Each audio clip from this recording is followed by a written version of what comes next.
الحمد لله رب العالمين الرحمن الرحيم مالك يوم الدين ونشهد أن لا إله إلا الله ونشهد أن سيدنا ومولانا محمدا عبده ورسوله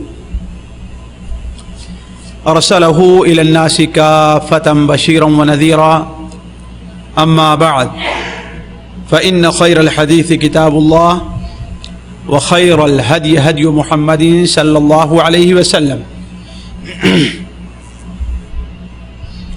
وشر الأمور محدثاتها وكل محدثة بدعة وكل بدعة ضلالة وكل ضلالة في النار.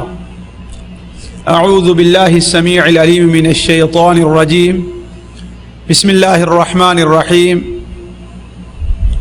شهر رمضان الذي أنزل فيه القرآن هدى للناس وبينات من الهدى والفرقان فمن شهد منكم الشهر فليصمه ومن كان مريضا أو على سفر فعدة من أيام أخر يريد الله بكم اليسر ولا يريد بكم العسر وَلِتُكْمِلُوا الْعِدَّةَ وَلِتُكَبِّرُوا اللَّهَ عَلَى مَا هَدَاكُمْ وَلَعَلَّكُمْ تَشْكُرُونَ. سبحانك لا علم لنا إلا ما علمتنا إنك أنت العليم الحكيم. رب اشرح لي صدري ويسر لي أمري واحلل عقدة من لساني يفقه قولي واحلل عقدة من لساني يفقه قولي. عزیز ساتھیوں اور دینی بھائیوں، آج شہر شعبان 1424 کی 21ویں تاریخ شروع ہو چکی ہے اور دیکھتے ہی دیکھتے ایک بار پھر رمضان جیسا مبارک مہینہ ہمارے اور آپ کے اوپر سایہ فگن ہونے والا ہے۔ یہ مہینہ بڑا ہی بابرکت، بڑا ہی باعظمت اور بہت ہی خوبیوں کا مالک ہے۔ اللہ تبارک و تعالی نے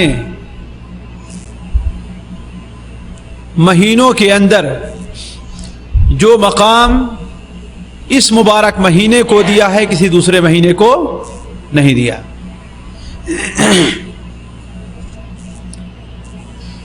اس کی ایک تو سب سے واضح دلیل یہ ہے کہ اللہ تبارک و تعالی نے اسی مبارک مہینے میں اپنی سب سے عظیم اور بہتر کتاب، اپنے سب سے بہتر نبی اور اپنے نزدیک سب سے محبوب امت کے اوپر نازل فرمایا ہے۔ اپنی سب سے بہتر کتاب یعنی قرآن مجید، اپنے سب سے بہتر نبی یعنی حضرت محمد مصطفیٰ صلی اللہ علیہ وسلم، اور اپنے سب سے بہتر امت یعنی امت محمدیہ صلی اللہ علیہ وسلم کی ہدایت کے لیے اس کتاب کو نازل فرمایا ہے۔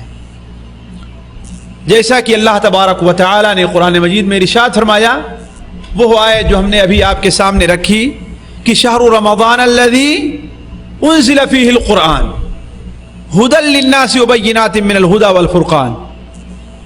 رمضان المبارک کا مہینہ وہ مبارک مہینہ ہے جس مبارک مہینے میں قرآن نازل کیا گیا، جو قرآن لوگوں کے لیے سراپا ہدایت ہے، والفرقان اور حق اور باطل کے اندر فرق کرنے والا ہے۔ جو چیز قرآن کے اندر اور قرآن کے مطابق ہے وہ حق ہے، اور جو چیز قرآن کے خلاف ہے وہ باطل ہے۔ تو اللہ تبارک و تعالی نے اس مبارک مہینے میں قرآن مجید جیسی کتاب نازل فرمائی. اس کا یہ مطلب ہے کہ اس مہینے کو اللہ تعالی نے جو قرآن کے نزول کے لیے انتخاب فرمایا ہے وہ اس مہینے کے بابرکت ہونے کے لیے کافی ہے. اسی طریقے سے یہ مہینہ اگر کوئی شخص اس کا حق ادا کر دیتا ہے، اور اللہ تبارک و تعالیٰ سے دعا ہے کہ ہر مسلمان کو توفیق بخشے کہ وہ اس کا حق ادا کرے. ہم بھی جو یہاں پر موجود ہیں، ہمارے وہ بھائی بھی جو یہاں پر موجود نہیں ہیں، وہ بھی اللہ ان کو بھی توفیق بخشے کہ اس مہینے کا حق ادا کرے. اب اگر کوئی شخص اس مہینے کا حق ادا کر دیتا ہے تو اللہ تبارک و تعالی اس کے سال بھر کے پچھلے سارے گناہوں کا کفارہ کر دیتا ہے. یہ معمولی چیز نہیں ہے، اس لیے کہ جس زندگی کے لیے ہم اور آپ کمائی کر رہے ہیں وہ کون سی زندگی ہے؟ آخرت کی زندگی. آخرت کی زندگی ہے. اس میں اگر ایک ذرہ برابر بھی نیکی کسی کی کم پڑ گئی تو اس کے لیے تباہی اور بربادی ہے. اور ایک ذرہ برابر نیکی بھی اگر کسی انسان کی برابر ہو گئی، بڑھ گئی، تو اس کے لیے ہمیشہ کے لیے کامیابی اور خوش نصیبی ہے. تو چہ جائے کہ ہمارے اور آپ کے سال بھر کے سارے گناہ معاف کر دیے جائیں. یہ معمولی چیز نہیں ہے. مسلم شریف کے اندر ہے اللہ کے رسول صلی اللہ علیہ وسلم نے ارشاد فرمایا: الصلوات الخمس والجمعۃ الى الجمعہ ورمضان الى رمضان مکفرات لما بینہن اذا اجتنبت الکبائر. ذرا میں چاہوں گا کہ ذرا توجہ سے اس حدیث کو سنیں.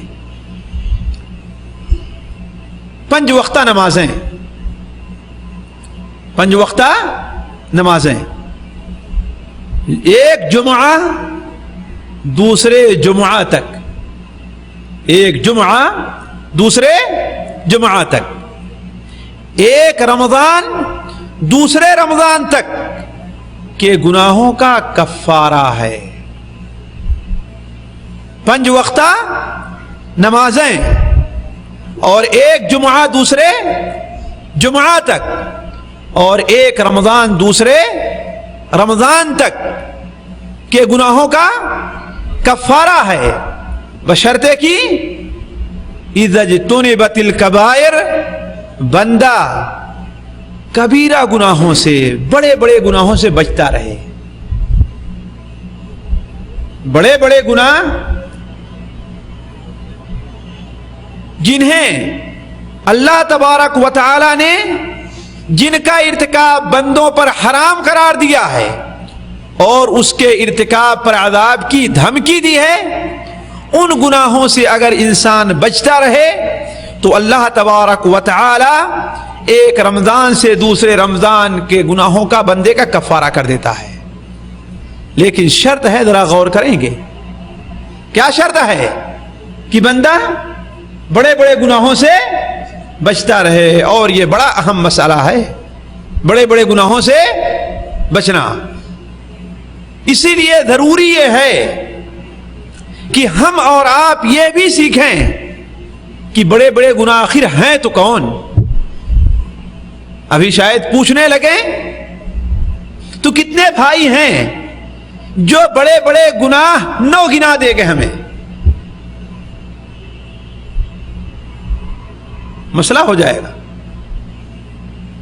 تو جب تک جانیں گے نہیں، جب تک انسان یہ نہیں جانے گا کہ یہ ٹشو پیپر جو ہے اس کے اندر خوشبو ہے کہ بدبو ہے، اس کا صحیح استعمال کر سکتا ہے.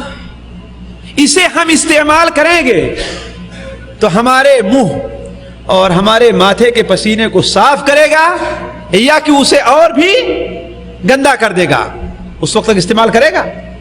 نہیں استعمال کرے گا. جب تک ہمیں معلوم نہیں ہوگا کہ کہ یہ راستہ، یہ روڈ جو نکلا ہے یہاں سے سیدھے، وہ ہمیں سیدھے ریاض لے جائے گا یا کہ دمام لے جائے گا یا کہ مدینہ منورہ یا کہ حائل لے جائے گا؟ کوئی انسان اس پر چلنا چاہے گا؟ بتائیں۔ اس لیے ضروری یہ ہے کہ ہم اور آپ سیکھیں کہ گناہ کبیرہ کون کون سے ہیں، جو آج کی مجلس کا حصہ نہیں ہے کہ ان گناہوں کی طرف آپ کی رہنمائی کروں۔ کہنے کا مقصد یہ ہے کہ اگر کوئی انسان کبیرہ گناہوں سے بچتا رہا تو ایک رمضان دوسرے رمضان تک کے گناہوں کا کفارہ ہے۔ اللہ تعالی ہم میں سے ہر شخص کو توفیق عطا فرمائے۔ اسی طریقے سے اس رمضان کے مبارک مہینے کی ایک فضیلت یہ بھی اللہ تبارک و تعالی نے رکھی ہے کہ اس مہینے کی آمد پر اللہ تبارک و تعالی جنت کے دروازوں کو بندوں کے لیے کھول دیتا ہے۔ آپ اچھی طریقے سے جانتے ہوں گے کہ کوئی بڑی دعوت کا انتظام آپ کریں، اپنے بیٹے کی اپنی بیٹی کی شادی کا آپ انتظام کریں، اور آپ کو معلوم ہو کہ بڑے معزز مہمان ہمارے یہاں آ رہے ہیں، تو آپ اپنے دروازہ کو بند رکھیں گے؟ دروازے کو دو پٹ کھول کر کے اس پر ایک آدمی کو ہی بیٹھا دیں گے کہ دیکھو کہیں ایسا نہ ہو کہ ہمارا معزز مہمان آئے اور واپس چلا جائے، ہے نا؟ اور اگر جو ہے کسی ایرے گیروں کو دعوت دینی ہے، چلو آئے گا تو گھنٹی بجائے گا، جا کر کھول دیں گے۔ ہوتا ہے کہ نہیں ہوتا ہے؟ فرق رکھتے ہیں کہ نہیں رکھتے ہم آپ اس کو؟ اسی طریقے سے اللہ تبارک و تعالی نے دوسرے تمام مہینوں کے مقابلے میں اس مہینے کو یہ فضیلت دی ہے کہ اس مہینے کی جب پہلی تاریخ ہوتی ہے تو اللہ تبارک و تعالی جنت کے سارے دروازوں کو کھول دیتا ہے۔ اور جنت کے دروازے ہیں کتنے کل؟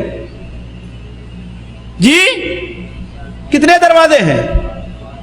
ہاں زور سے بولیے۔ 8 دروازے ہیں جنت کے، 8 دروازے ہیں، اور جہنم کے 7 ہیں۔ ایک ہے 7 ہیں، ہاں جہنم کے دروازے 7 ہیں اور جنت کے 8 ہیں۔ اس کی دلیل کیا ہے کہ جنت کے 8 دروازے ہیں؟ جنت کے 8 دروازے ہیں، اس کی دلیل کیا ہے؟ قرآن مجید میں کہیں ہے کہ جنت کے 8 دروازے ہیں؟ ہاں نہیں ہے، لیکن ایک حدیث سناؤں اور امید کروں گا کہ آپ لوگ اس کے اوپر عمل کریں گے۔ بڑا آسان کام، بہت آسان کام ہے، صرف توجہ دینے کی ضرورت ہے، بس بہت ہی آسان کام ہے، اور بڑی آسانی سے ہر انسان، جاہل ہے تو عالم ہے تو چھوٹا ہے تو بڑا ہے تو پڑھا لکھا ہے تو ان پڑھ ہے تو کوئی بھی ہے، بڑی آسانی سے اس کے اوپر عمل کر لیتا ہے، لیکن توجہ دینے کی ضرورت ہے۔ مسلم شریف کے اندر حضرت عقبہ ابن عامر رضی اللہ تعالیٰ عنہ کی روایت ہے کہ اللہ کے رسول صلی اللہ علیہ وسلم نے ارشاد فرمایا، جو بندہ وضو کرتا ہے اور اچھی طریقے سے وضو کرتا ہے، اللہ تعالیٰ کا واسطہ دے کر آپ لوگوں سے کرنا، وضو کرنا مشکل کام ہے مشکل کام، کہ اس میں کوئی زیادہ پڑھے لکھے کی ضرورت ہے، جالیات میں آ کر کے مولوی صاحب سے پوچھنا پڑے گا کہ ہاں وضو ہم کیسے کریں؟ عام طور پر انسان جانتا ہے نا، اور نہیں جانتا ہے تو یہ بہت بڑی اس کی بدبختی ہے کہ ایک مسلمان ہو کر کے وضو کرنے کا طریقہ نہیں جانتا۔ اور کتنی دیر لگتی وضو کرنے میں؟ 2 منٹ، زیادہ کتنے لگے؟ 2 منٹ لگے گی، وہ بھی اطمینان سے کرے گا تو اطمینان سے بیٹھ کر کے اچھی طریقے سے کلی کرے گا 3 بار ناک میں پانی ڈالے گا اور صاف کرے گا اپنی ناک کو، ہے کہ نہیں؟ اور اچھی طریقے سے ہاتھ اور منہ کو رگڑ کر کے ہاتھ کو دھلے گا، تب کہیں 2 منٹ جا کر کے لگیں گے، ورنہ ہم تو انتظار کرتے رہیں کہ اب اقامت کا وقت ہے تو اپنے کمرے سے جلدی نکلیں، مسجد میں پہنچ کر کے ہمارے خیال سے 20-25 سیکنڈ میں وضو کرنے میں نہیں لگتا ہم کو، ہے کہ نہیں؟ یہ وضو کرنا اچھی طرح وضو کرنا نہیں ہوا، یہ وضو اچھی طرح وضو کرنا نہیں ہوا۔ آپ نے کیا فرمایا؟ جو انسان وضو کرے اور اچھی طریقے سے وضو کرے اور وضو کر کے ایک کلمہ پڑھ لے، بس اشہد ان لا الہ الا اللہ واشہد ان محمدا عبدہ ورسولہ. کتنی دیر لگے گی اس کو پڑھنے میں؟ سیکنڈوں کی بات ہے بس. وضو کے بعد اگر اخلاص کے ساتھ، خلوص نیت کے ساتھ اس کلمے کو پڑھ لیتا ہے تو فتحت لہ ابواب الجنت الثمانیہ، اس کے لیے جنت کے 8 دروازے کھول دیے جاتے ہیں. دیری لگے گا اس میں؟ وقت لگے گا اس میں؟ نہیں لگے گا. لیکن ایمان اگر ہے، ایمان اگر دل میں ہے اور اللہ کے رسول صلی اللہ علیہ وسلم کی حدیثوں کے اوپر یقین ہے، اللہ کے رسول کی رسالت پر اگر یقین ہے، تو اس پر عمل کرنا کوئی مشکل کام نہیں ہے. عمل تھوڑا سا ہے لیکن اجر کتنا بڑا سا ہے. اور ایک حدیث سن لیجیے، مشکات شریف کے اندر ہے، بحقی وغیرہ کے حوالے سے، کہ اللہ کے رسول صلی اللہ علیہ وسلم نے ارشاد فرمایا، اور میں چاہوں گا کہ اپنی بہنوں کو، اپنی بیٹیوں کو، اپنی بیویوں کو ہدیے کے طور پر کوئی یہ حدیث لے کر کے بھیج دے، اور تحفے کے طور پر لے کر کے بھیج دے. آپ نے کیا فرمایا؟ ایما امرأۃ صلت خمسها وصامت شہرها واطاعت بعلها واحسنت فرجها. جو عورت بھی 5 وقت کی نماز پڑھ لے، کیا؟ جو عورت بھی 5 وقت کی نماز پڑھ لے اور مہینے کا روزہ رکھ لے. چلیے، تو میں وہ حدیث آپ کے سامنے بیان کر رہا تھا کہ بہترین سا تحفہ ہے کہ ایما امرأۃ، وہ عورت جو 5 وقت کی نماز پڑھ لے. اور زیادہ اہمیت اس کے لیے اسی لیے دی گئی ہے کہ عورتوں سے نماز میں بڑی کوتاہی ہو جایا کرتی ہے. وجہ اس کی کیا ہے؟ کچھ اللہ تعالیٰ کی آزمائش ہے، اللہ کی آزمائش ہے. کیوں؟ عمومی طور پر عورت اگر صحت اور عافیت سے ہے تو مہینے میں مستقل نماز نہیں پڑھ سکتی، ہے کہ نہیں؟ یہ اللہ تعالیٰ کی آزمائش ہے. اب سستی ہو گئی، 1 ہفتے مثال تو اس نے نماز پڑھنا چھوڑ دیا، تو اس کے 1 ہفتے کے بعد کی نماز بھی کوتاہی ہونا شروع ہو جایا کرتی ہے. کوئی عورت مستقل 1 مہینے کا روزہ نہیں رکھ سکتی، اور جب سب لوگوں کے ساتھ روزہ رکھنا چھوٹ جاتا ہے تو سال گزر جاتا ہے اور روزہ نہیں رکھ پاتی.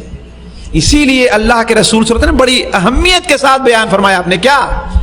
ہر عورت جو 5 وقت کی نماز کا اہتمام کر لے اور سال میں مہینے کا روزہ رکھ لے، وَأَطَاعَتْ بَعْلَهَا، اپنے شوہر کی باتوں کو مانے، لیکن جائز کاموں میں، ناجائز کاموں میں نہیں. اگر شوہر کہتا ہے کہ کوئی ناجائز کام کرنے کے لیے، تب وہ بات ماننا جائز نہیں ہے. شوہر کی بات جائز کاموں میں مان لے. وَأَحْسَنَتْ فَرْجَهَا، اور اپنے شرمگاہ کی حفاظت کر لے، تو جنت کے جس دروازے سے چاہے داخل ہونا چاہے داخل ہو جائے. وہ کام بڑا آسان ہے لیکن نفس کے اوپر بڑا بھاری ہے، نفس کے اوپر بڑا شاق پڑتا ہے. اس لیے عرض میں کر رہا تھا کہ جنت کے کتنے دروازے ہیں؟ 8 دروازے ہیں. جب رمضان کی پہلی رات ہوتی ہے تو اللہ تعالیٰ جنت کے 8 دروازے کو کھول دیتا ہے. مہینے بھر اس کا کوئی دروازہ بند نہیں کیا جاتا، اور جہنم کے 7 دروازوں کو بند کر دیتا ہے. اس لیے کہ جب کوئی بڑا مہمان آتا ہے تو آپ تجربہ کر لیں، جدھر کوڑا کرکٹ رہا کرتا ہے اس کے لیے اوپر پردہ لگا دیتے ہیں تاکہ دکھائی نہ دے اس کو. کیوں؟ معزز مہمان کو یہ چیز پسند نہیں آئے گی، ہے کہ نہیں؟ اسی لیے چونکہ رمضان اللہ تبارک و تعالیٰ کے نزدیک معزز ہے، اس لیے اللہ تبارک و تعالیٰ اس کی آمد پر جہنم کے دروازوں کو بند کر دیتا ہے. اور جب جہنم کے دروازے بند ہو جاتے ہیں تو آخر مہینے تک کوئی دروازہ نہیں کھولا جاتا. اور کیا؟ اللہ تبارک و تعالی اس مبارک مہینے کی آمد پر شرکس شیطانوں اور جنوں کو جکڑ دیتا ہے، باندھ دیتا ہے. شرکس شیطان باندھ دیے جاتے ہیں، ان میں سے کسی کو نہیں کھولا جاتا. اور اللہ تبارک و تعالی ہر رات کو مومن کی کوئی نہ کوئی دعا ضرور قبول فرماتا ہے. تو یہ مہینہ ذرا دیکھیں اتنا مبارک ہے کہ اس کی آمد پر اللہ تعالیٰ جنت کے دروازے کھول دیے, جہنم کے دروازے بند کر دیے اور شر شیطانوں کو جکڑ دیا.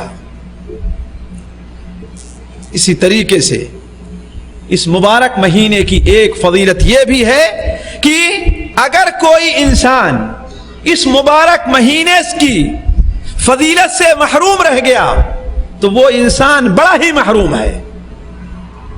اس سے بڑا محروم انسان کوئی نہیں مانا جاتا, بڑا محروم انسان ہے وہ.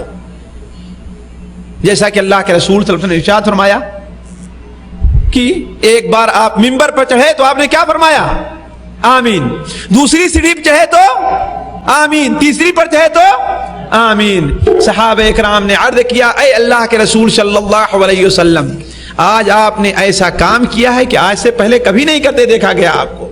تو آپ نے کیا فرمایا تھا, کیا جواب دیا تھا؟ میرے پاس حضرت جبرائیل علیہ السلام تشریف لے آئے اور کہا اے محمد, جس کے سامنے تمہارا نام لیا جائے, اللہم صلی علی محمد, بخالت نہیں کرنی چاہیے. آپ نے فرمایا سب سے بڑا بخیل انسان وہ ہے جس کے سامنے میرا نام لیا جائے اور اپنی زبان سے صلی اللہ علیہ وسلم نہ کہہ لے. بڑا مبارک کلمہ ہے لیکن لوگ غفلت میں ہیں. کچھ لوگوں کی ایک عادت بن گئی ہے صلی اللہ علیہ وسلم.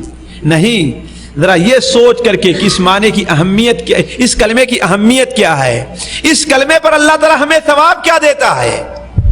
ایک بار ہم درود پڑھیں گے تو اللہ تعالیٰ ہمارے اوپر 10 بار درود بھیجے گا, اور صرف یہی نہیں 10 نیکیاں لکھے گا, ہمارے 10 گناہ مٹائے گا اور ہمارے 10 درجات کو بلند کرے گا اللہ تعالیٰ.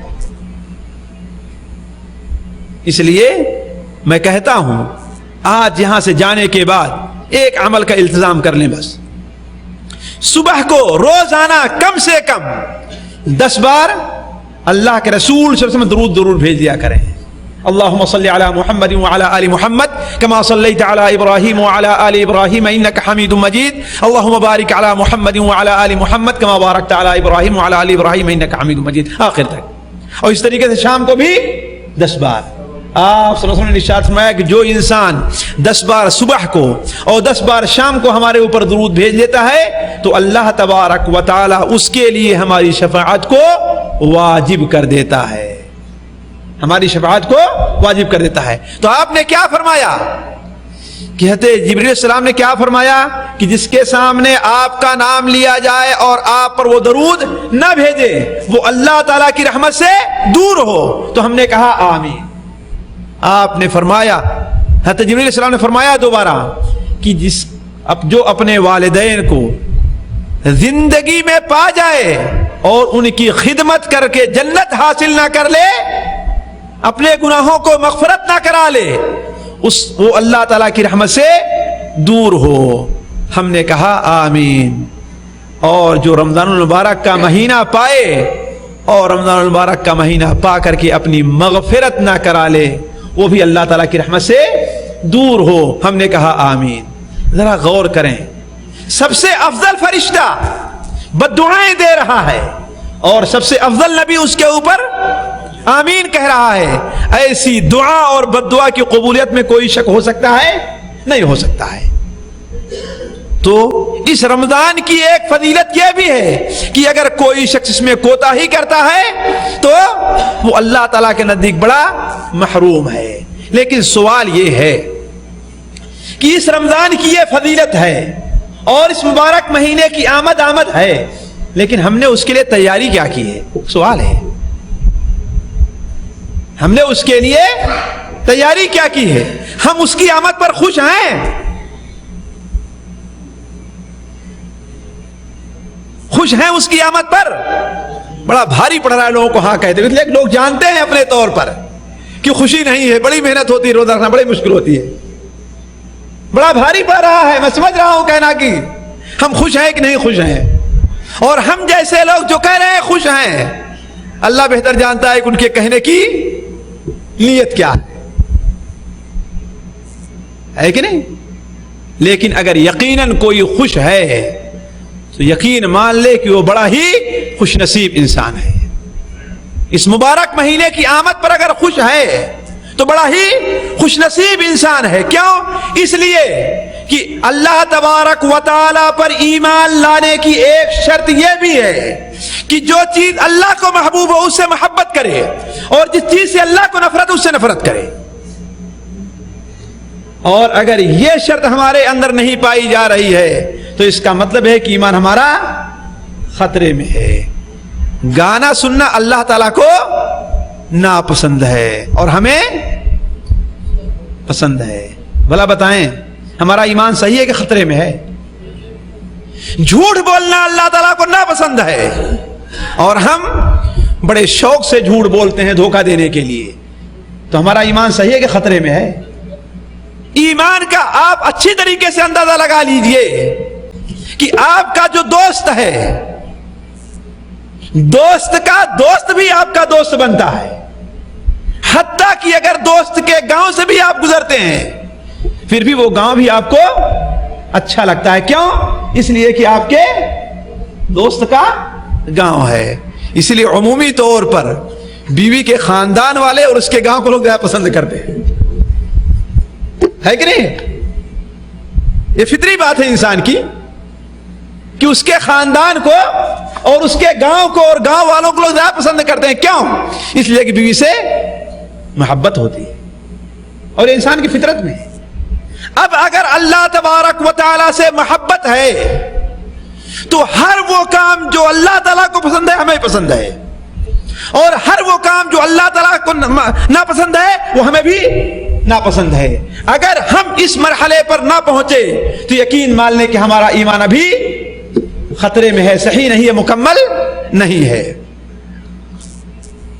تو چونکہ رمضان اللہ تبارک و تعالیٰ کو پسند ہے اس لیے ہمیں بھی پسند ہونا چاہیے، اس کی آمد پر ہمیں خوش ہونا چاہیے، ناخوش نہیں ہونا چاہیے. اگر ہم اس کی آمد پر ناخوش رہے تو یقین مان لیں کہ رمضان ہمارے لیے کسی فائدے کا نہیں ہے. تو یہ رمضان آنے والا ہے. سوال یہ ہے کہ آپ لوگ جو اعلان پڑھے ہیں اس میں یہ ہے کہ رمضان کا استقبال کیسے کیا جائے.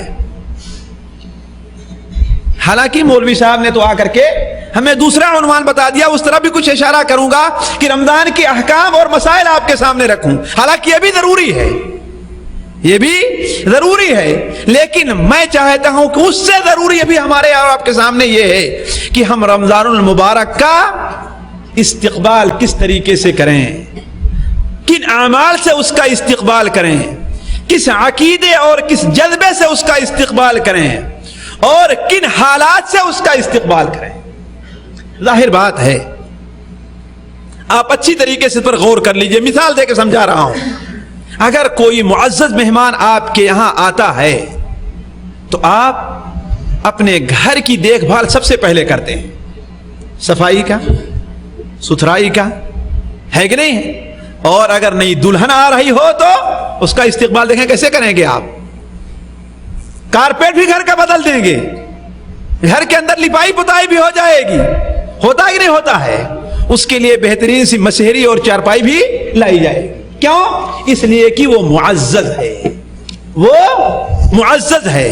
تو اپنے گھر کی سب سے پہلے آپ دیکھ بھال اور اس کی صفائی ستھرائی کا خیال کریں گے. اس لیے ضروری ہے کہ اس رمضان المبارک کی آمد کے اوپر سب سے پہلے ہم میں کا ہر شخص اپنا محاسبہ کرے، اپنی حالات پر غور کرے، اپنے ایمان کا محاسبہ کرے، اپنے اعمال کا محاسبہ کرے کہ اس نے اللہ تبارک و تعالیٰ کے حق کو کہاں تک ادا کیا ہے. اللہ تبارک و تعالیٰ ارشاد فرماتا ہے، یا ایھا الذین آمنوا اتقوا اللہ، اے وہ لوگوں جو ایمان لے آئے ہو، اتقوا اللہ، اللہ تبارک و تعالیٰ سے ڈرو. ولتنظر نفس ما قدمت لغد، اور ہر شخص یہ دیکھے کہ کل کے لیے کیا کما کر کے بھیجا ہے. وہ انسان اپنا محاسبہ کرے. اور جب تک انسان اپنا محاسبہ دوستوں نہیں کرے گا وہ انسان کبھی بھی کامیاب نہیں ہوتا. دنیا کے معاملات میں جو دکاندار اور جو تاجر اپنی دکان کا حساب کتاب نہیں رکھتا ہے وہ تاجر کبھی بھی کامیاب نہیں ہو سکتا. ضروری یہ ہے کہ دیکھے راس المال کتنا ہے، اس میں فائدہ کتنا ہوا، اس میں نقصان کتنا ہوا. اگر نقصان ہے تو اس نقصان کا تدارک کیسے کیا جائے، اور اگر فائدہ ہے تو کیا کیا جائے کہ آئندہ سال اور بھی زیادہ فائدہ ہے کہ نہیں. اسی طریقے سے آخرت کے معاملات میں ہم میں سے ہر شخص کو اپنا محاسبہ کرنا چاہیے، اور یہ ضروری ہے. سب سے بڑی کوتاہی اس وقت جو مسلمان کے اندر ہے کہ مسلمان اپنا محاسبہ نہیں کرتا اور دوسروں کو محاسبہ خوب کرتا ہے. مثال کے طور پر اس وقت صورتحال جو ہے ہم میں کا ہر شخص، چھوٹا ہے تو بڑا ہے تو عالم ہے تو جاہل ہے تو انجینئر ہے تو لیبر ہے تو کوئی بھی ہے، کوئی فلاں حکومت کو، بادشاہ کو برا بھلا کہہ رہا ہے، کوئی فلاں حکومت کو برا بھلا کہہ رہا ہے، کوئی فلاں حاکم کو گالی دے رہا ہے، کوئی کسی کو برا بھلا کہہ رہا ہے کہ نہیں. لیکن کبھی یہ بھی سوچا کہ ہماری ذمہ داری کیا ہے، ہم کیا کرنا ہے. یہ تو محاسبہ کرے اپنی حالت کو. کچھ بدلا اس نے اپنے حالات کے اندر؟ کوئی تبدیلی لے آئی اس شخص نے؟ کوئی تبدیلی نہیں لے آئی. تو دوسرے کا محاسبہ تو بہت زور سے کرتا ہے لیکن اپنا محاسبہ نہیں کرتا ہے. سوچے رمضان المبارک کا اتنا مبارک مہینہ آ رہا ہے، اپنا حساب لگائے کہ ہمارا ایمان کہیں خطرے میں تو نہیں ہے. وہی جو ابھی ہم نے مثال دی، کہیں اس رمضان المبارک کے مہینے کی آمد پر ناراض تو نہیں ہو رہا ہے، اور اگر خوش ہو رہا ہے تو کس لیے خوش ہو رہا ہے؟ کہیں اس لیے تو نہیں خوش ہو رہا ہے کہ 8 گھنٹے کے بجائے 6 ہی گھنٹے ڈیوٹی دینی پڑے گی. کہیں تاجر اس لیے تو نہیں خوش ہو رہا ہے کہ ہماری تجارت اچھی چلے گی، بقالہ والا اچھے اچھے سامان لا کر کے لگا رہا ہے رمضان کی آمد پر، کپڑے والا اچھے اچھے کپڑے چن رہا ہے، بلکہ رمضان کی آمد سے پہلے چلو تخفیضات بھی لگا دیا ہے تاکہ پرانا مال جلدی ختم ہو، نیا مال لے کر کے آئے ہم. تو اگر خوش ہو رہا ہے تو اس کے خوش ہونے کی وجہ کیا ہے، اور اگر ناراض ہو رہا ہے تو اس کے ناراض ہونے کی وجہ کیا ہے. یہ محاسبہ ضروری ہے. دوستو، آپ میں سے جو لوگ بھی یہاں موجود ہیں اور جو بھی یہاں موجود نہیں ہیں، ان کے لیے یہ دعوت ہے، یہ پیغام ہے کہ ہم میں کا ہر شخص اپنا محاسبہ کرے، اپنے ایمان کا محاسبہ کرے کہ آیا اس مبارک مہینے کی آمد کے اوپر ہم خوش ہو رہے ہیں یا کہ ناراض ہو رہے ہیں. اور اگر خوش ہو رہے ہیں تو ہمارے خوش ہونے کی وجہ کیا ہے؟ آیا اللہ کے لیے ہماری یہ خوشی ہے یا کہ دنیا کے لیے ہماری یہ خوشی ہے؟ اگر دنیا کے لیے ہماری یہ خوشی ہے تو یہ مبارک مہینہ ہمارے کسی کام نہیں بلکہ وبال ہمارے اوپر بن کر کے آ رہا ہے. تو ضروری ہے کہ ہر شخص اپنا محاسبہ کرے. حضرت عمر فاروق رضی اللہ عنہ بیان فرمایا، حاسبوا انفسکم قبل ان تحاسبوا، اے لوگو اپنا حساب پہلے کر لو قبل اس کے کہ اللہ تمہارا حساب لے. اور ظاہر بات جب اللہ میاں حساب لے گا، نعوذ باللہ من ذالک، ہم میں سے ہر شخص کو اللہ تعالیٰ سخت حساب سے بچائے. اللہ کا حساب بہت سخت ہے. اللہ کے حساب کتاب کوئی انسان نہیں لا سکتا، نہ تو کوئی نبی لا سکتا ہے، نہ کوئی ولی لے سکتا ہے. اسی وجہ سے آپ لوگوں نے بار بار پڑھا ہوگا اور بار بار سنا ہوگا، جب قیامت کے دن ساری کی ساری امت، مومن ہے تو کافر ہے تو انسان ہے تو جنات ہے تو حیوان ہے تو سارے کے سارے ایک میدان میں اکٹھا ہوں گے اور باری طرح لوگوں کو فیصلہ کرنے کے لیے نہیں حاضر ہوگا. سورج 1 میل کی اونچائی پر اپنی گرمی برسا رہا ہوگا اور پسینے کا یہ عالم ہوگا کہ بسا اوقات بعض آدمی اپنے پسینے کے اندر ڈوبا ہوگا اور کسی کا پسینہ اس کے پیچھے 70 گز تک پڑا ہوا ہوگا، اتنا پسینہ ہوگا. اس میدان میں لوگ بھاگیں گے کہ کسی سے سفارش کروائی جائے تو کس کے پاس جائیں گے سب سے پہلے؟ حضرت آدم علیہ السلام کے بعد. لیکن حضرت آدم علیہ السلام کیا کہیں گے؟ یہ کام میرے بس کا نہیں ہے. اپنے حساب کا خوف ہوگا کہ کہیں اللہ تعالیٰ میرا حساب نہ لینے لگ جائے. ہے کہ نہیں ہے؟ اسی لیے کہیں گے کہ اللہ نے مجھے منع فرمایا تھا کہ اس درخت سے تم نہ کھانا، اور ہم نے وہ درخت کھا لیا تھا۔ اگر اللہ میاں کہنے لگے کہ اے آدم پہلے اپنا حساب چکاؤ، تو دوسرے کی سفارش کرنا، اس کا کیا جواب ہے کہ نہیں؟ تو وہ وقت آنے سے پہلے اس دنیا کے اندر ہر انسان اپنا حساب کر لے، اور ایک بہترین سا نقطہ آپ کے سامنے رکھو، بہترین سا نقطہ رکھو۔ انسان حشک جانتا ہے کہ اللہ اس سے محبت کرے گی، کوئی نہیں جانتا، جانتا ہے نا؟ ہر انسان کی خواہش ہے کہ اللہ اس سے محبت کرے، یا یہ تو بڑی اونچی بات ہے، ہر انسان کی خواہش ہوتی ہے کہ اس کا باپ اسے دینا چاہے، ہوتی ہے کہ نہیں ہوتی ہے؟ لیکن اس سے پہلے یہ حساب لگانا چاہیے کہ ہم باپ کو کتنا چاہتے ہیں، ہم باپ کی خدمت کتنی کر رہے ہیں، ہم باپ کے نزدیک کتنے محبوب ہیں، اس کے بعد اس کا بدلہ باپ میں دے گا۔ اللہ کے رسول صلی اللہ علیہ وسلم نے ارشاد فرمایا، علامہ البانی اس حدیث کو صحیح قرار دیتے ہیں کہ اگر کوئی شخص یہ دیکھنا چاہتا ہے کہ اللہ کے نزدیک اس کا کیا مقام ہے، اللہ کے نزدیک اس کا کیا مقام ہے، تو سب سے پہلے یہ دیکھے کہ اس نے اللہ کو کیا مقام دیا ہے۔ اسی لیے ذرا دیکھیں دنیا کا سب سے افضل انسان کون ہے؟ اللہ کے رسول صلی اللہ علیہ وسلم۔ اس میں کسی کو شبہ ہے؟ لیکن شبہ نہیں ہے۔ اور قرآن مجید میں اللہ تعالیٰ نے آپ کی ایک ایسی خوبی بیان فرمائی ہے، آپ کی ایک ایسی فضیلت بیان فرمائی ہے جو کسی نبی کی فضیلت نہیں بیان فرمائی اللہ تعالیٰ نے۔ وہ کیا ہے کہ اللہ تعالیٰ نے آپ کے اگلے اور پچھلے ساری کمزوریوں اور کوتاہیوں کو معاف فرما دیا ہے، کسی بات پر آپ کا مواخذہ نہیں ہوگا۔ اسی لیے جب حشر کے میدان میں لوگ پہنچتے پہنچتے حضرت عیسیٰ علیہ السلام کے پاس جائیں گے تو حضرت عیسیٰ علیہ السلام کیا فرمائیں گے؟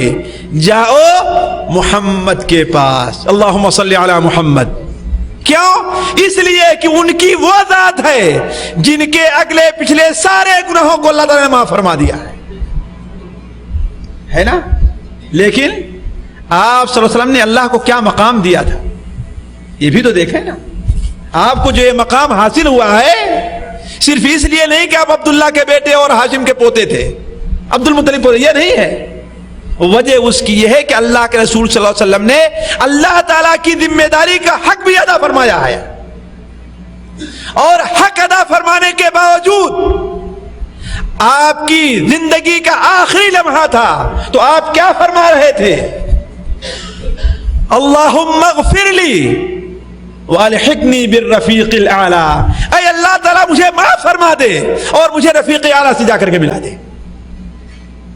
حضرت عائشہ رضی اللہ عنہ نے ایک بات سوال کیا، مسلم شریف کے اندر روایت ہے، اے اللہ کے رسول صلی اللہ علیہ وسلم، آپ اتنی دیر تک نماز میں کھڑے رہتے ہیں تہجد کے لیے کہ آپ کے پاؤں میں سوجن آ جایا کرتی ہے، آج تو ہم سے فرض بھی نہیں پڑھی جاتی، 5 وقت کی نماز ہے بس۔ دوستو ذرا سوچیں کتنی وقت کی نماز فرض ہے؟ 5 وقت کی، اور کتنی رکعت فرض ہے؟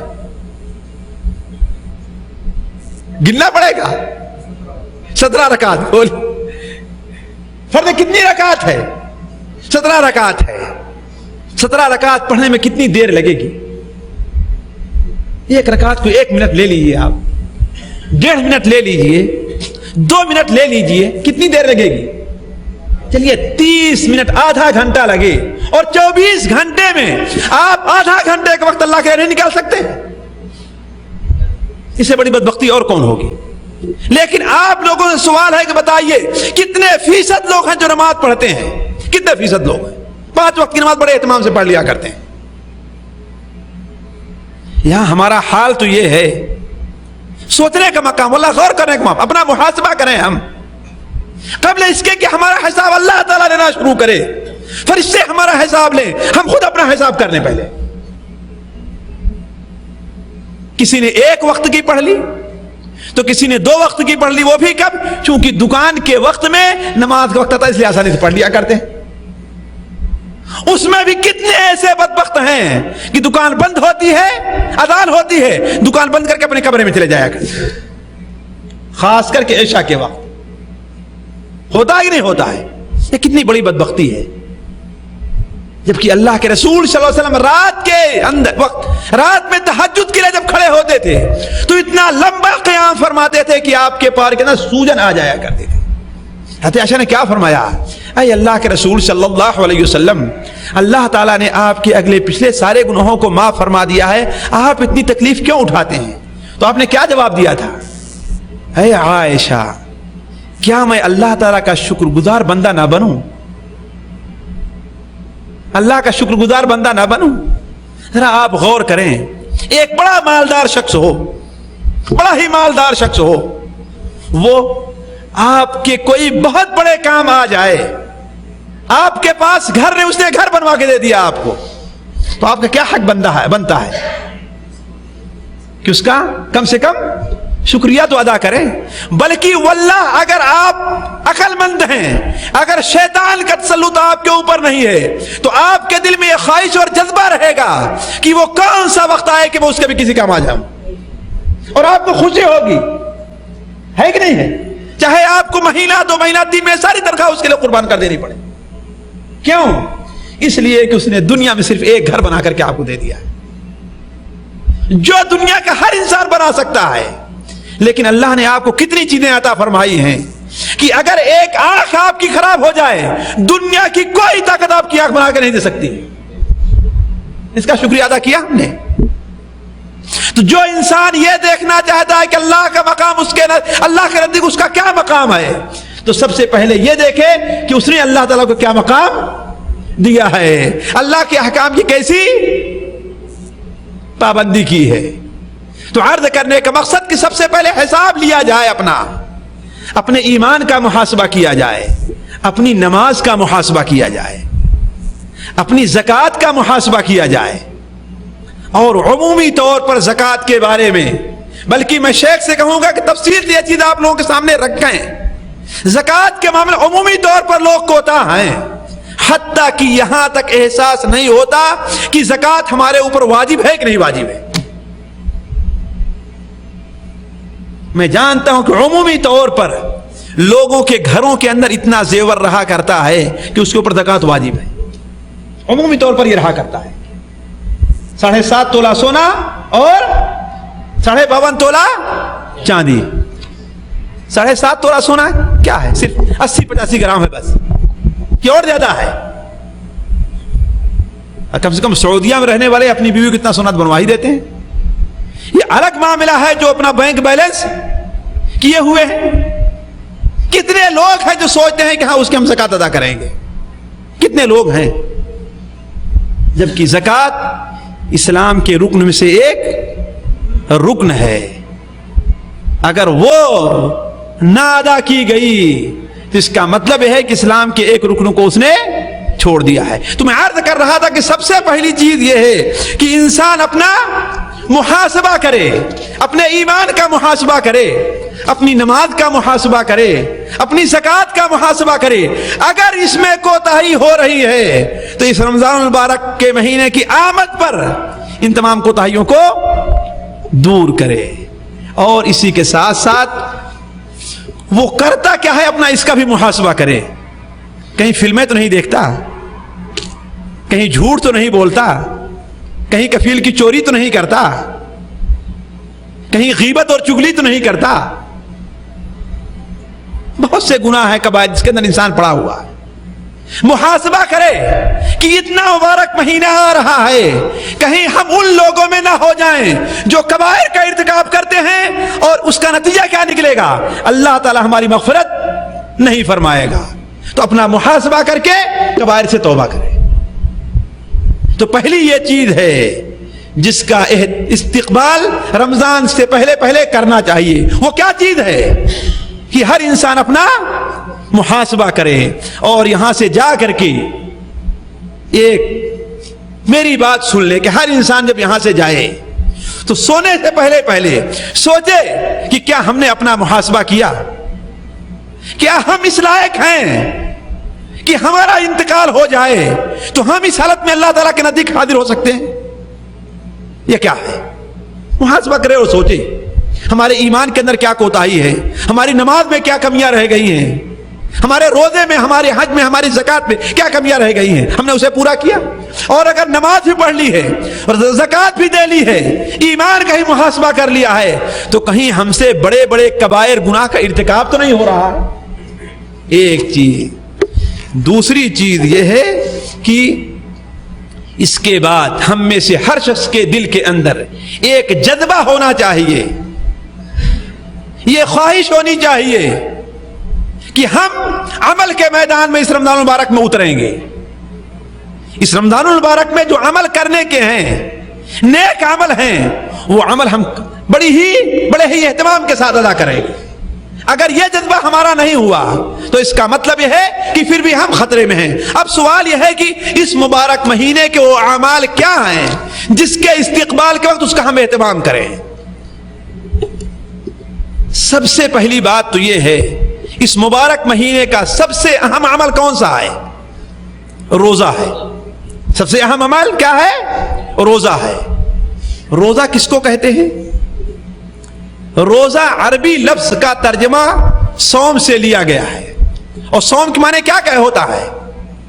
صوم کے معنی ہے رک جانا, خاموش رہنا. کسی بھی کام سے رک جانے کو صوم کہا جاتا ہے. تو روزہ کس کو کہتے ہیں؟ کہ صبح سے شام تک انسان کھانے پینے اور شہوت سے رک جائے, یہی روزہ ہے. یا یہ کہیے کہ ہر وہ چیز جو روزے کی حالت میں ممنوع ہے, اس سے صبح سے شام تک رکے رہنے کا نام کیا ہے؟ روزہ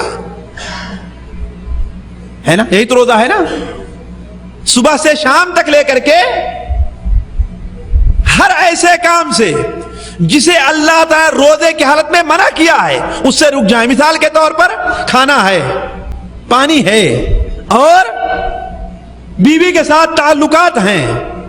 ان تمام چیزوں سے رک جانے کا نام کیا ہے؟ روزہ ہے. روزہ کس پر فرض ہے؟ تھوڑے سے احکام بھی آ جائیں کیونکہ مولانا نے اعلان کر دیا ہے احکام کا. روزہ کس مسلمان پر فرض ہے؟ جی, ہر مسلمان عاقل بالغ مقیم کے اوپر روزہ فرض ہے, بشرطے کہ روزہ سے روکنے والی کوئی چیز اس کے اندر نہ پائی جاتی.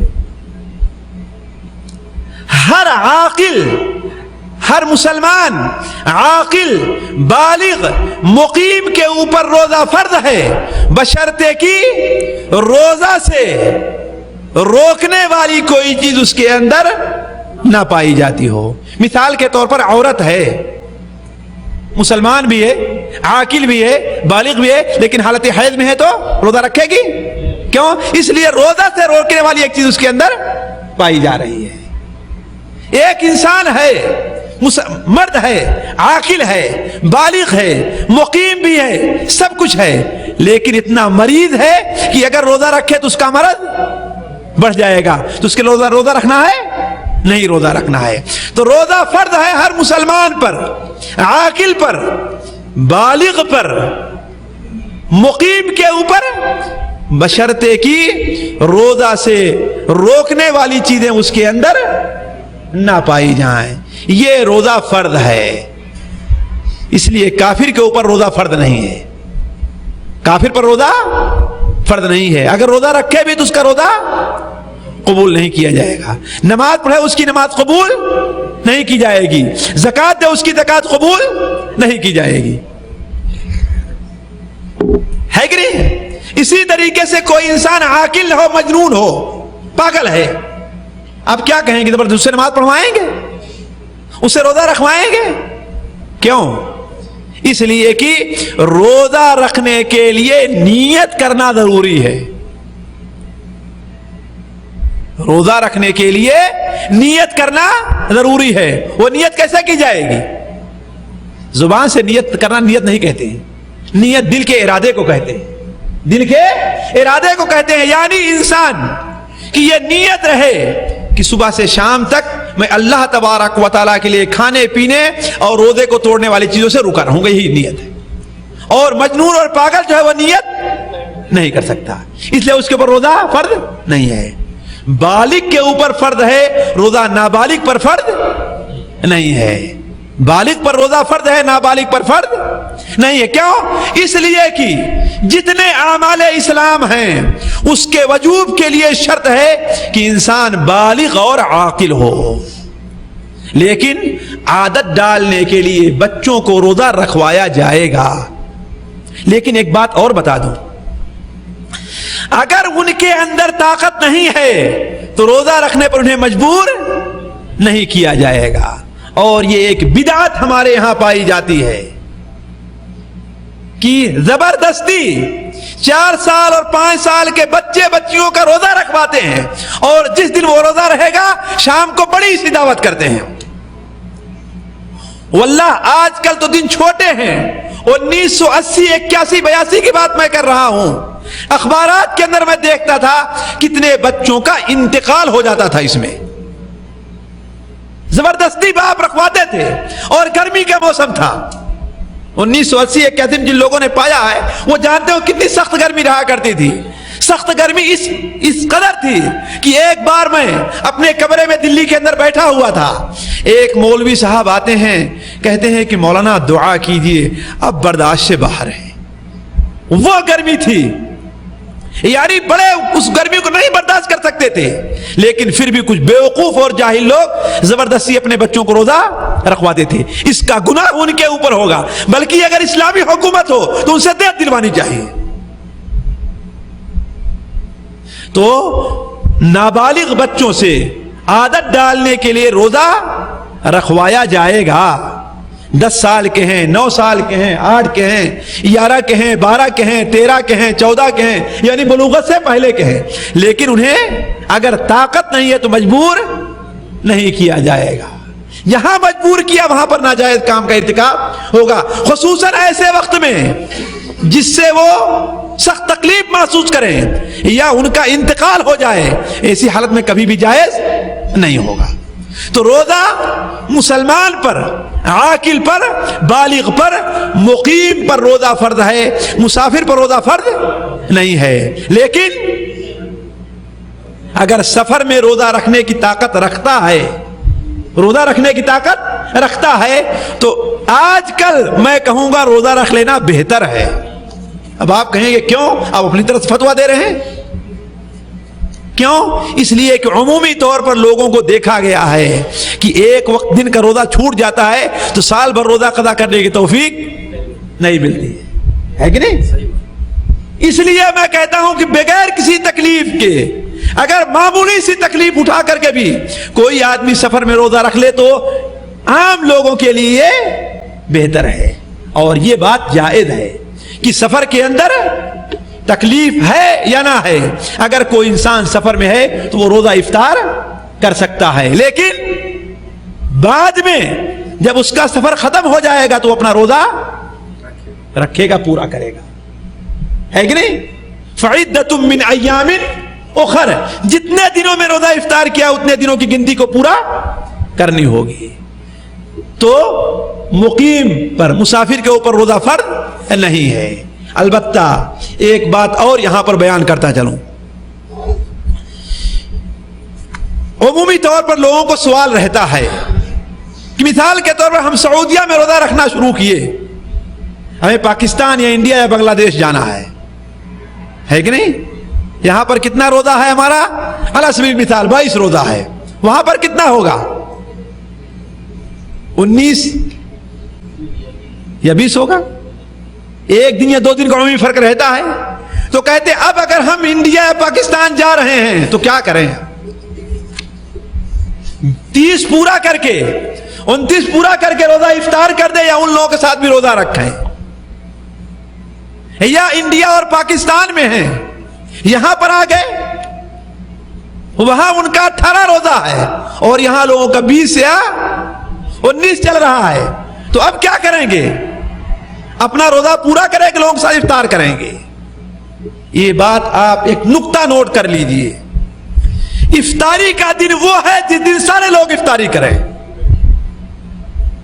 اس لیے جس جگہ پر آپ موجود ہیں وہاں کے لوگوں کے ساتھ آپ کو افطار کرنا ہوگا، چاہے آپ کا روزہ 30 سے زائد ہو رہا ہے یا کم ہو رہا ہے۔ البتہ اگر زیادہ ہو گیا ہے تو نور علی نور اللہ تعالیٰ دینے والا، اس کے اندر کوئی کمی نہیں ہے، اور اگر کم ہو گیا ہے تو ایک آپ پورا کرنا ہوگا آپ کو۔ سمجھ رہے ہیں نا مسئلے کو؟ اگر کم ہو گیا ہے تو پورا کریں گے، اور اگر زیادہ ہو گیا ہے تو اللہ تعالیٰ کے نزدیک کسی کی نیکی ضائع اور برباد نہیں ہوگی۔ اس کی مثال یہ ہے کہ آپ مسجد میں آئے اور دیکھے کہ امام پہلی رکعت یا دوسری رکعت کا رکوع کر چکا ہے،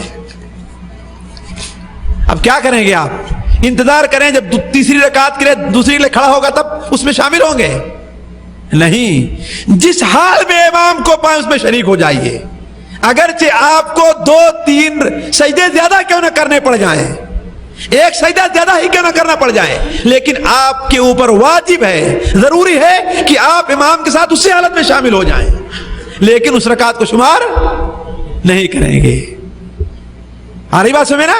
اسی طریقے سے اگرچہ ہمارا روزہ زیادہ ہو جا رہا ہے، اللہ کے نزدیک نیکی کوئی ضائع ہونے والی نہیں ہے، تو اگر زیادہ ہو جائے تو اللہ کے نزدیک نیکی ضائع نہیں ہوگی، اور اگر کم ہو جائے تو اسے ہم پورا کریں گے، ہے کہ نہیں؟ تو ہر مسلمان عاقل بالغ مقیم کے اوپر روزہ فرض ہے، اگر روزے کے معنی کوئی چیزیں نہ ہو تو، اور اگر بیمار ہے، کچھ لوگ، ایک بات بتا دوں، کچھ لوگوں کو تکلیف بھی ہوتی ہے بیماری کی حالت میں، لیکن پھر بھی وہ زبردستی روزہ رکھتے ہیں، تو ایسے لوگوں سے میرا ایک سوال ہے،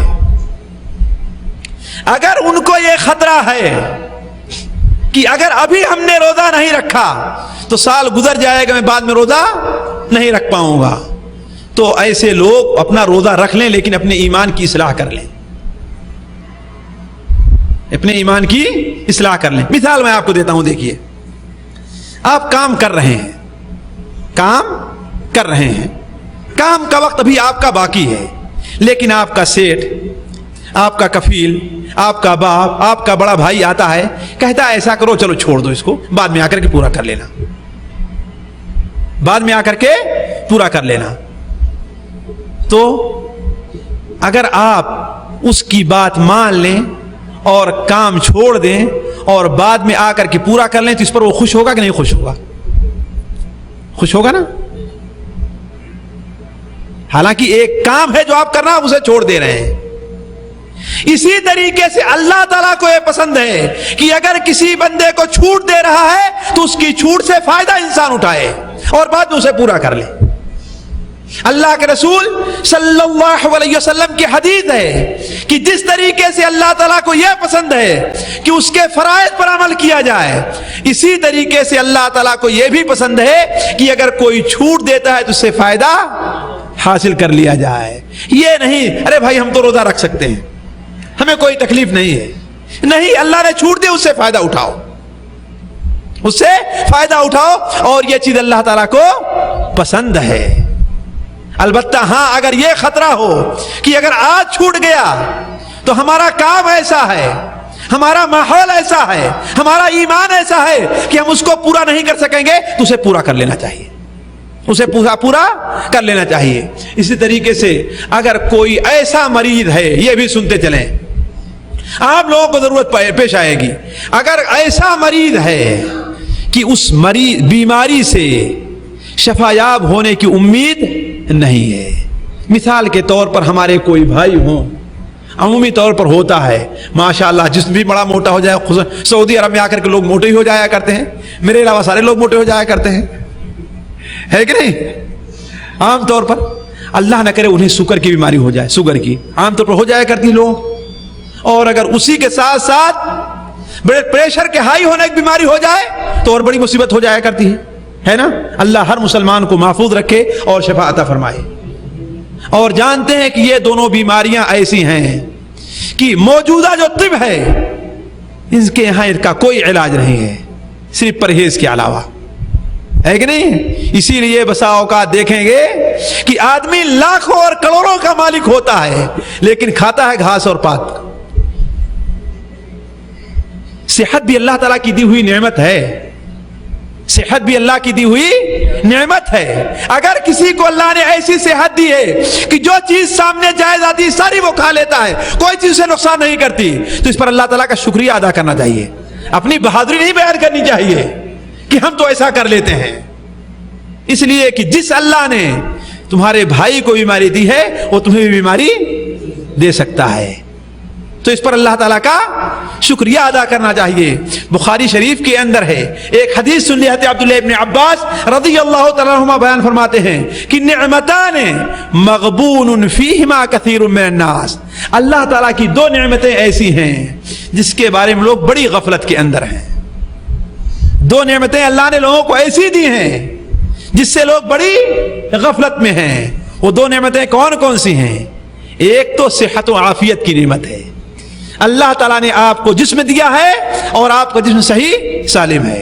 آنکھیں دی ہیں، آپ کو چشمہ لگانے کی ضرورت نہیں ہے۔ ہاتھ دیا ہے اور ہاتھ میں اللہ نے آپ کے طاقت دیا، آپ کا ہاتھ کٹ نہیں گیا۔ کان دیا ہے، کان کے اندر سننے کی طاقت ہے۔ زبان ہے، زبان میں، اور اس کے علاوہ آپ کا جسم ہر طریقے سے صحیح اور سالم ہے، کوئی بیماری اس کو لاحق نہیں ہے۔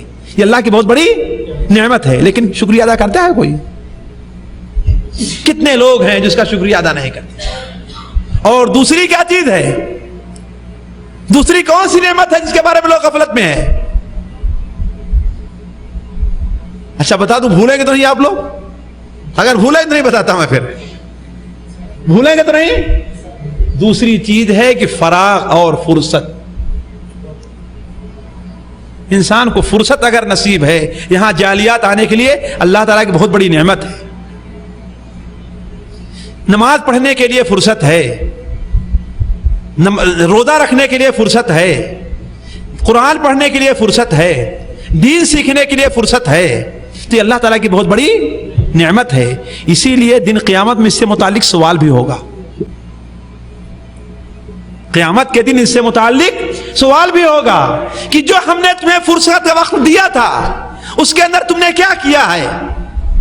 کہیں فلم دیکھنے میں تو نہیں گوائے، کہیں غیبت اور چغلی کرنے میں تو نہیں گوائے، کہیں کرکٹ کھیلنے میں تو نہیں گوائے، کہیں فٹ بال دیکھنے میں تو نہیں گوایا، کیا اس کا استعمال کیا تم نے؟ اور آج حال تو یہ ہے کہ کتنے بھائی ہیں اگر ٹیلی ویژن پر کرکٹ اور فٹ بال آ رہا ہو تو جالیات نہیں آئیں، اسے دیکھنا پہلے شروع کریں گے۔ اس وقت کا سب سے بڑا بت جو ہے یہ کھیل ہمارے اور آپ کے ہاں کرکٹ ہے اور یہاں کا فٹ بال ہے۔ لوگ بے جان معبود ہے، ہوا بھری ہوئی اس کے اندر، اس کے پیچھے دوڑ رہے۔ سوچیں آخر واجبات کو چھوڑتے ہی نہیں چھوڑتے ہیں؟ کتنے لوگ ہیں جماعت کو چھوڑ دیں گے اسی کی وجہ سے؟ کیا اس کا احساس نہیں ہے کہ اللہ تعالیٰ اس سے متعلق سوال کرے گا؟ تو نعمتان مغبون فیہما کثیر من الناس، دو نعمتیں ایسی ہیں جس کے بارے میں لوگ بڑی غفلت کے اندر ہے، اس کا حق نہیں ادا کرتے۔ پہلی نعمت کون ہے؟ صحت و عافیت کی نعمت ہے، اور دوسری نعمت فرصت کی نعمت ہے۔ تو اس کی قدر کرنی چاہیے، اس کی قدر کرنی چاہیے۔ تو میں عرض کر رہا تھا، بات کہاں سے نکلی تھی، وہ ذہن سے بات نکل گئی، روزے سے متعلق چل رہی تھی۔ ہاں مقیم ہے، نہیں بیمار آدمی مریض، تو ہم نے کہا جس کو اللہ صحت دیتا ہے یہ اس کی بہت بڑی نعمت ہے۔ ہاں اگر کوئی ایسا مریض ہے، ایسا مرض اسے لاحق ہو گیا کہ اب اس سے شفا یاب ہونے کی امید نہیں ہے، مثال کے طور پر اللہ تعالی ہم میں سے ہر کو طاقت عطا فرمائے، یہ سخت گرمی کا جو روزہ ہوتا ہے بڑا مشکل پڑتا ہے انسان کے اوپر، خاص طور پر اگر وہ انسان شوگر وغیرہ کا مریض ہے تو اس کے لیے بڑا، اور ظاہر بات ہے لگاتار روزے آتے جاتے رہے۔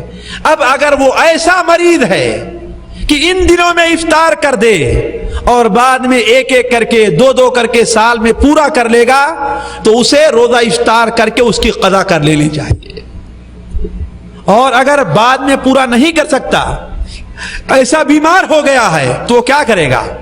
روزہ کو افطار کرے گا اور ہر روز کے بدلے ایک مسکین کو کھانا کھلائے گا۔ آ رہی بات سمجھے نا؟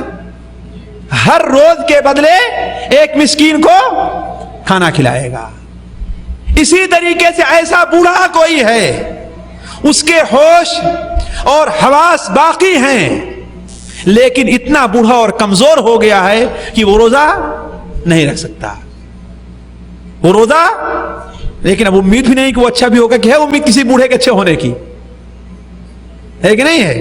ظاہر بات ہے وہ امید نہیں رہتی ہے. تو وہ کیا کرے گا؟ وہ روزہ تو نہیں رکھے گا، البتہ اپنے بدلے ہر روز ایک مسکین کا کھانا کھلائے گا. ایک وقت کھلا دینا کافی ہے. اصل میں دیکھیے آدھا سا دینا ہے. کتنا؟ آدھا سا. آدھا سا کتنے کا ہوگا؟ 1.25 کلو کے برابر چاول ہوگا. تو ایک دن کے لحاظ سے 1.25 کلو چاول یا 1 کلو چاول، 1.25 کلو چاول، اور اس کے بعد اس کے ساتھ مرغی وغیرہ کوئی بھی چیز اس کو دے دی. آ رہی بات سمجھ نا؟ لیکن اگر بوڑھا ایسا ہے کہ اس کے ہوش نہیں ہے، اب ہوتے نا کچھ بوڑھے ایسے ہو جاتے ہیں کہ اس کا ہوش باقی نہیں رہتا، تو اسے کھانا نہیں کھلانا ہے. روزہ اسی بوڑھے ایک طرف سے کھلانا ہے جس بوڑھا کو ہوش حواس باقی ہیں لیکن روزہ نہیں رکھ سکتا. تو ایسا مریض جس کے شفا یاب ہونے کی امید نہیں ہے اور ایسا بوڑھا جس کے اب طاقت میں آنے کی امید نہیں ہے، تو اس کی طرف سے وہ تو روزہ افطار کرے گا اور روزے کے بدلے کیا کرے گا؟ وہ کھانا کھلایا جائے گا. اسی طریقے سے دودھ پلانے والی عورت، دودھ پلانے والی عورت وہ کیا کرے گی؟ اپنے بچے کو دودھ پلائے گی. اس لیے کہ ہر جگہ پر یہ ڈبے والا دودھ لوگوں کو میسر نہیں ہے کہ نہیں؟ اللہ کی بڑی نعمت ہے کہ آپ کے ہاں ہے. ورنہ اسی وقت دنیا میں کتنے مسلمان ہیں جنہیں خود اپنے کھانے کو نہیں ملتا ہے، تو بچے کو ڈبہ خریدنے کے لیے کہاں سے ملے گا؟ ہے کہ نہیں ہے؟ تو عورت کیا کرے گی؟ افطار کرے گی ان دنوں میں، اس کے بعد روزہ رکھے گی. ہے کہ نہیں؟ اس کے بعد روزہ رکھے. اس طریقے سے حاملہ عورت بھی اگر حمل سے ہے اور روزہ نہیں رکھ سکتی تو وہ ان دنوں میں افطار کر کے بعد میں روزہ رکھے گی. کہنے کا مطلب یہ ہے کہ کوئی بھی ایسا عذر انسان کو لاحق ہو جائے کہ وقتی طور پر روزہ نہیں رکھ سک رہا ہے کہ نہیں؟ مثال میں اس کی ایک اور دوں. ایک آدمی بیکری میں کام کرتا ہے اور گرمی کا روزہ ہے. ظاہر بات بیکری کے سامنے کھڑے ہو کر کے گرمی میں روزہ رکھنا اس کے لیے مشکل ہے. سردی میں تو کام چل جائے گا، بلکہ وہ تو چاہے گا کہ اچھا ہے سردی کے آگ کے سامنے رہے، ہے کہ نہیں؟ لیکن گرمی میں تو وہ کیا کرے گا؟ ان دنوں میں روزہ افطار کر دے گا. اللہ نے چھوٹ دی ہے. اگر یہ اس سے ہو سکتا ہے کہ بیکری بند کر دے اور اس کا کام چلے گا، تب تو روزہ رکھنا اس کے اوپر ضروری ہوگا. لیکن نوکر ہے یا بیکری ہی سے اس کے بچوں کا خرچہ کھانا چل رہا ہے، ایک دن 2 دن کے لیے بیکری بند کر دیا تو بچوں کو کھانا نہیں ہوگا. تو سخت گرمی کے موسم میں روزہ ہے تو کیا کرے گا؟ وہ روزہ افطار کرے گا، لیکن بعد میں روزہ رکھنا اس کے اوپر واجب ہوگا. مجھے اچھی طریقے سے یاد ہے کہ 1984 کے اندر جب پہلی بار یہاں پر آیا تو چند بیکری والوں سے، سخت گرمی میں روزہ پڑتا تھا، چند بیکری والوں سے ملاقات ہوئی تو معلوم ہوا کہ وہ لوگ روزہ نہیں رکھتے ہیں. نعوذ باللہ من ذالک. اور روزہ نہیں بھی رکھتے اور سال بھر گزر جاتا ہے روزے کو پورا بھی نہیں کر پاتے. ایسا قطعاً ناجائز ہے. روزہ افطار کریں لیکن بعد کے دنوں میں روزہ رکھنا ہوگا. ہاں اگر کوئی ایسا کمزور آدمی ہے جو بیکری کے سامنے اسے برابر کام کرنا ہے، گر سردی میں بھی روزہ نہیں رکھ پائے گا، وہ اس کے اور اللہ کے بیچ کا معاملہ ہے. ہم اس کو حکم نہیں لگائیں گے، اس کے اور اللہ کے بیچ کا معاملہ ہے. اگر کوئی ایسا کام ہے کہ اسے سال بھر کام کرنا ہے، چھٹی نہیں لے سکتا وہ، اس لیے کہ بیوی بچوں کا خرچہ چلانا ہے، تو اس کا حکم کیا ہوگا؟ اسی بوڑھے اور مریض کا ہوگا. لیکن اس پر عمل کرنے سے پہلے غور کر لے کہ کیا 1 مہینے کی چھٹی وہ لے سکتا ہے کہ نہیں لے سکتا ہے. اگر لے سکتا ہے تو 1 مہینے کی چھٹی لے کر کے روزہ قضا کرے گا، پھر اس کے بعد کام پر اپنے جائے گا. علی کل حال بات دوسری طرف نکل گئی کہ اس مبارک مہینے کے اندر کون کون سے کام زیادہ اہم ہیں. دیکھیے اسی طریقے سے اس مبارک مہینے کے اندر روزے کے ساتھ ساتھ ایک اور بڑا اہم کام ہے. وہ کون سا کام ہے؟ تراویح پڑھنے کا ہے، جس سے متعلق اللہ کے رسول صلی اللہ علیہ وسلم نے ارشاد فرمایا. بخاری اور مسلم کے اندر روایت ہے ابو ہریرہ کی ہے کہ جس نے رمضان المبارک کا قیام کیا اللہ تعالیٰ اس کے سارے پچھلے گناہوں کو معاف کر دے گا. لیکن یہاں پر رک کر کے یہ بات بھی سن لیں، شرط یہ ہے کہ پورے رمضان تراویح پڑھے. یہ نہیں کہ شروع رمضان میں 1 دن 2 دن 3 دن تو بڑا جذبہ رہتا ہے ہمیں اور آپ کو، ہے کہ نہیں ہے، لیکن اس کے بعد مسجد سے لوگ کم ہونا شروع ہو جایا کرتے ہیں، ہوتا ہے نا. تو گویا کہ اس اللہ کے بندے نے اللہ کے لیے تراویح نہیں پڑھی. ایک عادت سی بنی ہوئی ہے کہ رمضان آیا، لوگوں کو دیکھ کر کے خوشی حاصل ہوئی، جا کر کے 2 دن 3 دن 4 دن پڑھے اور ختم ہو گیا معاملہ. نہیں، پورے رمضان تراویح پڑھنا ہے. دوستو صرف 1 مہینے کی بات ہے، 29 دن یا 30 دن کی، زیادہ نہیں. کتنا؟ 29 دن یا 30 دن کی. میں نہیں سمجھتا کسی کے اوپر 30 دن 8 رکعت تراویح پڑھنا اور 1 رکعت یا 3 رکعت تو پڑھنا بھاری ہوگا. کہ بھاری ہے؟ کوئی انسان سوچے تو. ایک چیز. دوسری چیز، ہمارے کچھ بھائی یہ بھی کرتے ہیں 2 رکعت 4 رکعت تو امام ساتھ پڑھیں گے، اس کے بعد پیچھے چلے جائیں گے، اور یہاں اچھی طریقے سے بہانہ نکل جاتا ہے. کفیل کہتا ہے دکان کھولا کرو فوراً. میں نہیں کہتا بہانہ ہے، ٹھیک ہے، لیکن ٹھیک ہے دکان بند کر دینے کے بعد آپ پڑھ لیا کرو. تراویح کے لیے یہ ضروری نہیں کہ جماعت سے پڑھا جائے، بلکہ تراویح اگر کوئی انسان اور اکیلے میں پڑھتا ہے تو یہ اس کے لیے زیادہ ثواب کا باعث ہے. تو اگر ایسا کام ہے کہ امام کے ساتھ جماعت سے نہیں پڑھ سکتے تو ٹھیک ہے، آپ جائیں دکان بند کر کے. میں نہیں سمجھتا کہ 20 منٹ 25 منٹ 8 رکعت پڑھنے میں لگے گا، انسان کو آسانی سے پورا کر سکتا ہے. آ رہی بات سمجھے نا؟ تو تراویح کے بارے میں 2 طرح سے لوگ کوتاہی کرتے ہیں. ایک تو یہ کہ 1 رات 2 رات 3 رات پڑھ اس کے بعد چھوڑ دیا، ہے کہ نہیں؟ بہت سے لوگ 10 دن تک چلے جاتے ہیں، بہت سے لوگ 15 دن تک، لیکن مہینے کے آخر تک کبھی لوگ پورا کرتے ہیں. ایک چیز. دوسری چیز یہ ہے کہ کچھ بھائی 2 رکعت 4 رکعت پڑھ کر کے اپنا نام لکھا کر کے واپس چلے آیا کرتے. دونوں غلطی کے اوپر ہیں، دونوں غلطی کے اوپر ہیں. کسی نے بھی رمضان کا قیام نہیں کیا ہے، وہی رمضان کا قیام کیا ہے جو امام کے ساتھ شروع سے آخر تک اور شروع مہینے سے لے کر کے آخر مہینے تک شریک رہے. اس لیے اس کی طرف بھی توجہ دینی چاہیے. اسی طریقے سے اس مبارک مہینے کا ایک کام جس طرف صرف اشارہ کرتے چلتے ہیں اس لیے کہ وقت ختم ہو گیا ہے، وہ یہ ہے کہ انسان اس مبارک مہینے کے اندر قرآن مجید کی تلاوت کثرت سے کرے اور اپنا محاسبہ کرے کہ سال میں کتنی تلاوت کی ہے. یہ رمضان المبارک کا مہینہ قرآن مجید کا مہینہ ہے. بعض سلف کے بارے میں آتا ہے کہ رمضان المبارک میں روزانہ 2 قرآن ختم کیا کرتے تھے، ایک دن میں اور ایک رات میں.